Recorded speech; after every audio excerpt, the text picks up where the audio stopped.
باڵیۆزی نوێی ئەمریکا لە عێراق چێە؟ بۆچی لای لۆبی ئیسرائیل خۆشەویست نییە سەرەڕای ئەوەی عیبری دەزانێت و لە تەل ئەبیب خوێندوویەتی لەبارەی کوردەوە هەڵوێستی چۆنە؟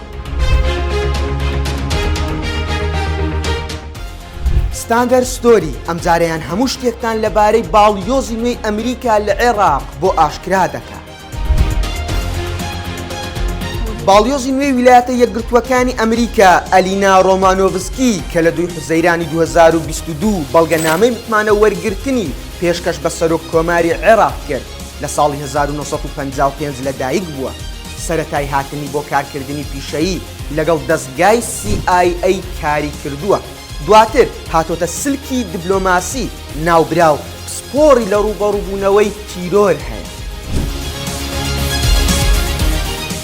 سەرەڕای ئەوەی ئەزموونی 10 ساڵ کارکردنی ڕاستەوخۆی سەبارەت بە ئیسرائیل هەیە، هەروەها لە زانکۆی تەل ئەبیب لە ئیسرائیل خوێندوویەتی و زمانی عەرەبی و عیبری خوێندووە، بەڵام لای لۆبی جووەکان لە ئەمریکا خۆشەویست نییە، چونکە ناوبراو پێی وایە بۆ هێنانەدی ئاشتی نێوان ئیسرائیل و فەڵەستین پێویستە ئیسرائیل هەنگاوی گەورە بنێت. پێشی وایە ئاساییکردنەوەی پەیوەندی وڵاتانی عەرەبی و ئیسرائیل نابێتە بەدیلی ئاساییکردنەوەی پەیوەندی ئیسرائیل و فەڵەستین. بەهۆی ئەو هەڵوێستانەی لۆبی جووەکان لە ئەمریکا ڕێگربوونە لەوەی لە ساڵی 2001دا بەرپرسی ئۆفیسی ڕۆژهەڵاتی ناوەڕاستی لە ئەنجومەنی نەتەوەی ئەمریکا وەربگرێت. بەو پێی سەرۆکی ئەو کاتی پنتاگۆن برۆز ریدل پێی وابووە وەک پێویست پشتیوانی دەوڵەتی ئیسرائیل ناکات.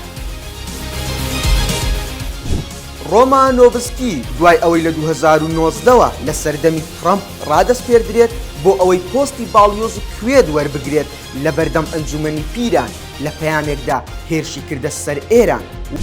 دەبێت فشارەکان بۆ سەر ئێران زیاتر بکرێت، چالاکیە قێزەونەکانیشی لە سەرتاسەری ناوچەکەدا کۆنتڕۆڵ بکرێت، لە نێویاندا سعودیا، یەمەن، سووریا، لوبنان.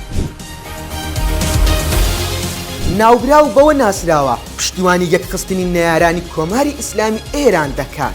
سەرەڕای جیاوازیەکانیان پێی وایە بوونی هەر جیاوازیەک لە ناوچەی خۆرهەڵاتی ناوین خزمەت بە ئێران دەکات. لە کاتی وەرگرتنی پۆستی باڵیۆزی عێراقدا هەڵوێستی ڕۆمانۆڤسکی گۆڕانکاری بەسەردێت. لە مانگی ئازاری ڕابردوو لە کاتی پێشکەشکردنی پەیامی دەست بەکاربوونی وەک باڵیۆزی عێراق لە ئەنجومەنی پیران ڕایگەیاند پێویستە هاوبەشی ئەمریکا لەگەڵ عێراقدا لە پێشینەی سیاسەتی دەرەوەی ئەمریکا بمێنێتەوە، بەو پێی عێراق بەردی بناغەیە لە ناوچەکە.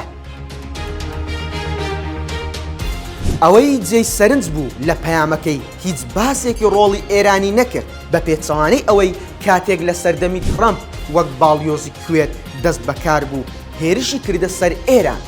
چاودێران پێیان وایە گۆڕانی هەڵوێستی پەیوەندی بە سیاسەتی ئێستای ئیدارەی بایدن هەیە بەرامبەر ئێران، کە بە پێچەوانەی ئیدارەی ترامپ بایدن دەیەوێت لەگەڵ تاراندا ڕێک بکەوێت.